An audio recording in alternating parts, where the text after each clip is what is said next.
اوس د خدمت او د یووالي وخت دی، اوس د وطن د جوړونې وخت دی، اوس په دې خاوره د جنګونو پر ځای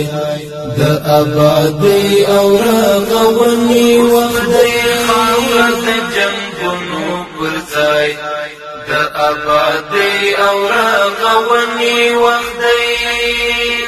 اوس د خدمت او د یووالي وخت دی، اوس د وطن د جوړونې وخت دی، اوس په دې خاوره د جنګونو پر ځای د آبادۍ او رغونې وخت دی، خاوره د جنګونو پر ځای د آبادۍ او رغونې وخت دی.